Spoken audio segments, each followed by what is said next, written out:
My cousin Nate has been in the Coast Guard for over a decade. He's a very straightforward, down-to-earth guy who doesn't believe in superstitions and doesn't like horror stories. He told me this story in the summer of 2022, and I asked him to repeat it several times because it was so creepy. Each time, the details remained the same. The events took place in 2017 when he was assigned to the Matinicus Rock Lighthouse off the coast of Maine for a 2-week maintenance rotation.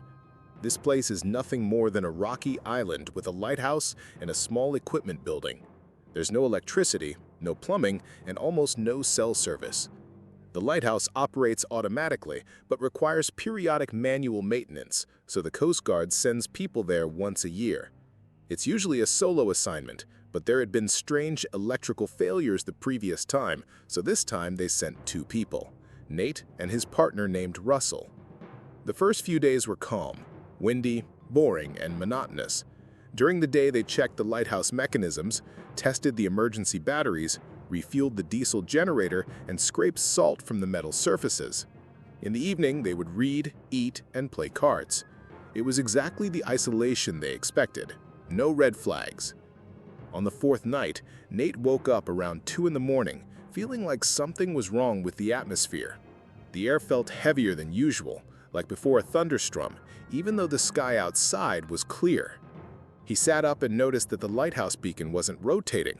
This was a serious problem because it was supposed to be shining even during maintenance.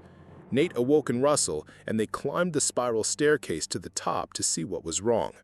They found that the gears rotating the beacon were moving, but the light itself wasn't turning. The mechanism was jammed. A large piece of dark fabric, like an old blanket or coat, was stuck in it.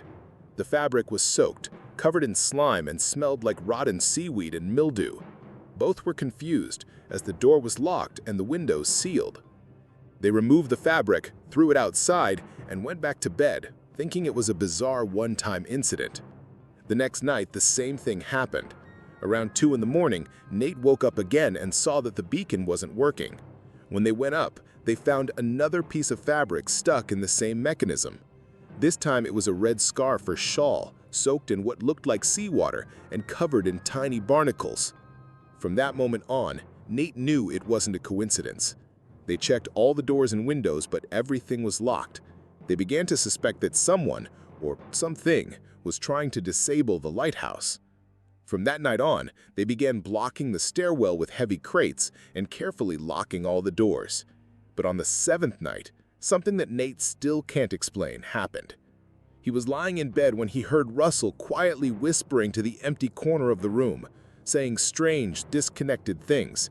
Nate asked what he was saying, but Russell looked confused and said he hadn't said anything. Later that night, Nate woke up and saw Russell sitting by the window, looking down at the rocks. He said he had seen someone standing there the night before and disappearing when the light shone on that spot. After that, things got worse. Russell became increasingly strange. He stopped sleeping and talking, just staring out the window for hours. Nate asked if he was okay, but Russell mumbled about noises in the walls and voices he heard.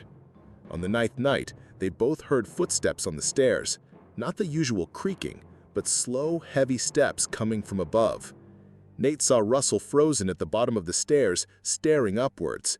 He asked if Russell had gone up there, but Russell said he no, and asked the same of him. Neither had moved. They stood listening until the steps stopped. The silence that followed was even worse. That night they barricaded the door with the dresser and slept with knives under their pillows. On the 11th night, they were awakened again by the beacon not working. This time when they went up, the lighthouse door was wide open, as if someone had kicked it in. The wind howled inside. The beacon wasn't just stopped, it had been deliberately broken. The bulb was unscrewed and lying in the middle of the room. It's an industrial bulb that can't be easily unscrewed. Nate watched in horror as Russell muttered that someone did it. Nate felt something cold touch his back. He spun around, but no one was there. Russell turned pale and began pointing at the wall, whispering that he had seen a hand appear from the bricks. They fled downstairs and locked themselves in the room. Nate didn't sleep all night. Russell rocked back and forth in the corner, whispering to someone who wasn't there. The next morning, Nate used the emergency satellite phone to call for a pickup, saying there was a serious mechanical failure. The boat arrived that afternoon, but the creepiest part was when the crew asked them about a distress call they had made at 2:12 a.m. But Nate hadn't made any call. He hadn't touched the phone until daylight. One of the sailors said that they had received a garbled call with static and a voice saying something about someone being there with them. Russell didn't say a word on the way back. He quit the Coast Guard a few months later and never told anyone what really happened. Nate still works, but says he'll never go back to Matinicus Rock.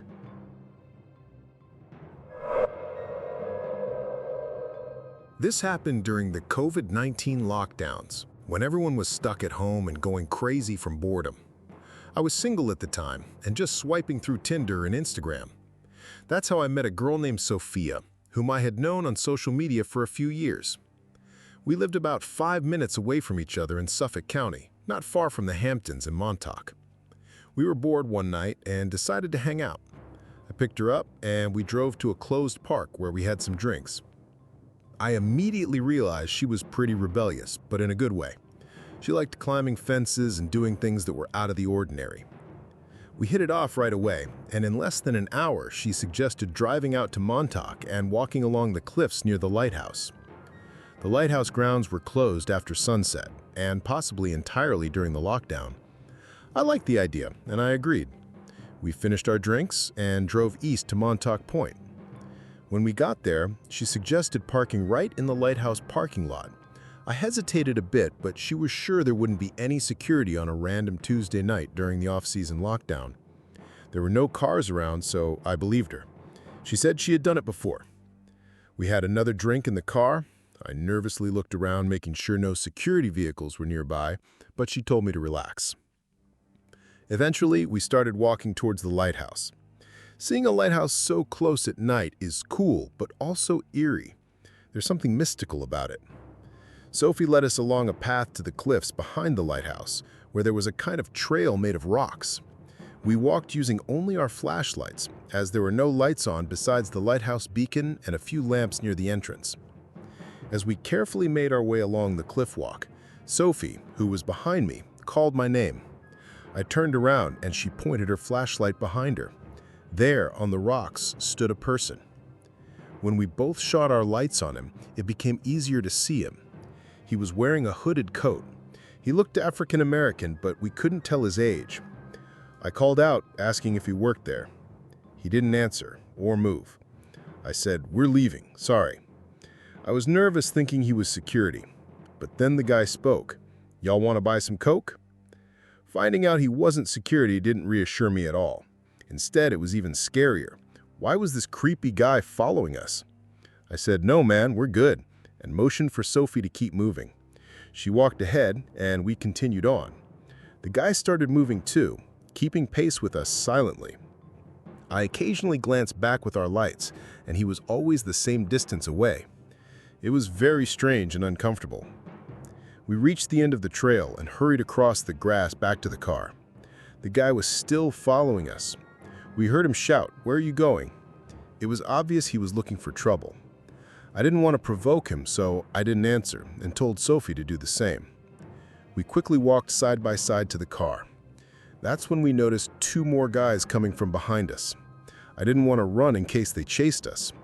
One of the other guys also shouted something. We got into the car, quickly locked the doors, and both screamed when we realized the 3 guys were right next to the car. I immediately locked the doors. Seconds later, 2 of them tried to open different doors. I put the car in reverse, the only direction where I wouldn't hit them. They kicked and hit my car as I reversed, but they didn't chase us once we were moving. We drove back in silence. We hung out many times after that, but that night still unsettles me. My friends think it was a gang. Whatever it was, I have no interest in going back there at night.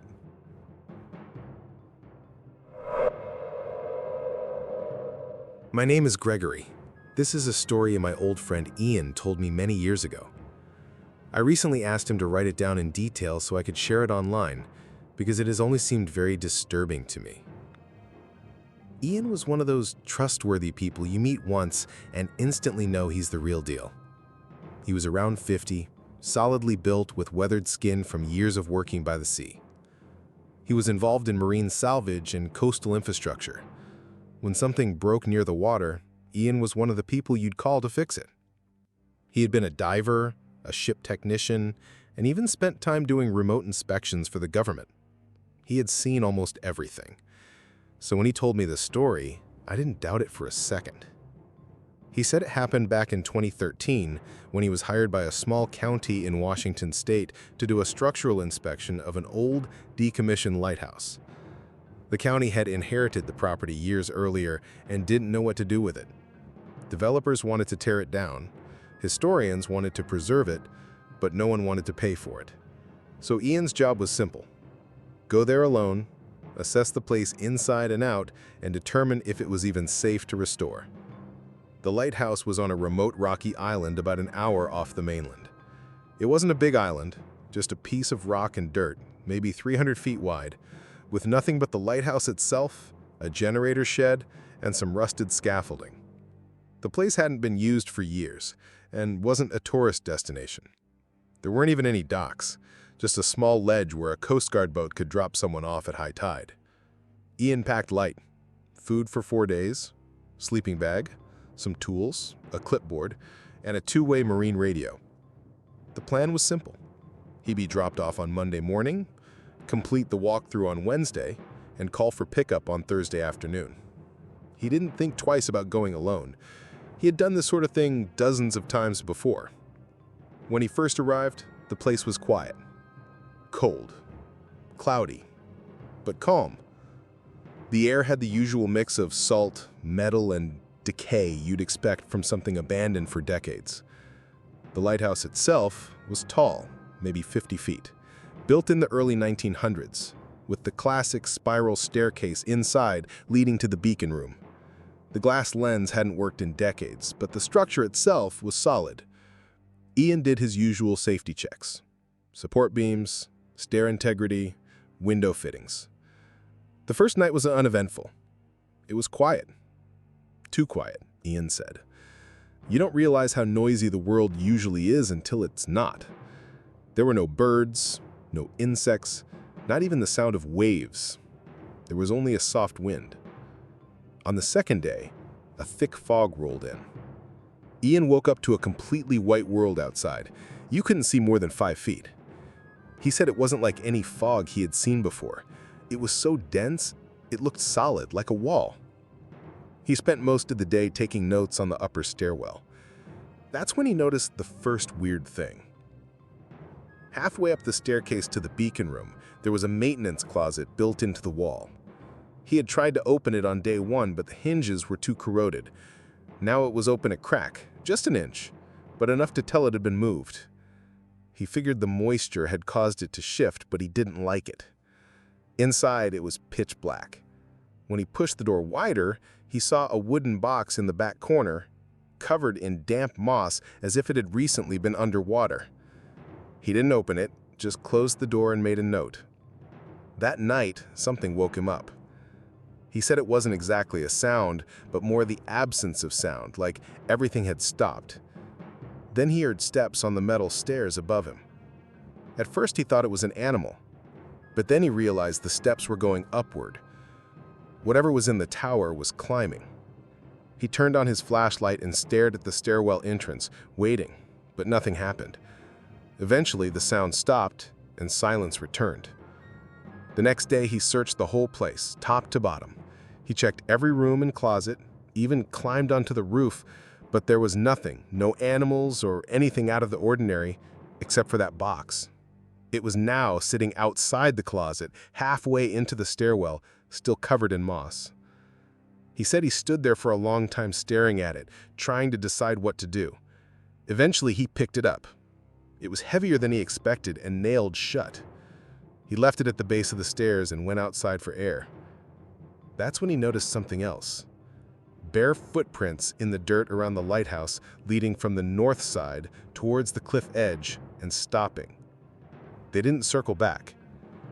He stood there for a long time trying to rationalize it. Maybe someone had come ashore, but the only boat scheduled was his return ride, and that wasn't for another day. He considered calling for an early pickup, but the fog was too thick. He went inside and locked every door and hatch, then wedged the stairwell shut with an iron pipe and tried to sleep. That night was worse. Around 1:30 a.m., he heard the door to the upper beacon room slam shut violently. Then came 3 slow knocks on the inside wall of the tower, like someone was standing just inches behind the plaster. Ian didn't move until the sound stopped. When the sun came up, he checked everything again. The box was gone, and the closet door was fully open. At this point, it was clear he wasn't alone. Ian used the radio and called for immediate extraction, saying it was a medical issue due to the heavy fog. He packed and waited. The fog didn't clear. In fact, it got thicker. He sat there for nearly 7 hours, unable to see anything more than a few feet. As the sun went down and the air grew cold, he heard someone walking behind him in the gravel, but when he turned around, no one was there. He ran to the cliff edge and stayed there until he heard the boat horn in the distance. They pulled him out just after dark. The sailor who helped him aboard asked why he looked like he had seen a ghost. Ian said the lighthouse was unsafe and should be sealed off. He filed a report, but never mentioned the footsteps or the box, because he genuinely considered he was losing his mind in isolation. Ian never went back to that lighthouse. He finished his remaining projects and quietly stopped fieldwork. Within a year, he stopped taking contracts altogether, saying he wanted to focus on dry land. When asked if it was because of the lighthouse, he just shrugged and said he'd seen enough out there. One time, he told me, "Some places are meant to be left alone. They just need time and silence." He didn't say more. I tried to look into the lighthouse myself, but couldn't find much. The coordinates don't point to any listed structure, and county records mention a decommissioned tower with no official name or history. It's like he was never really there. And that's the part that unsettles me most.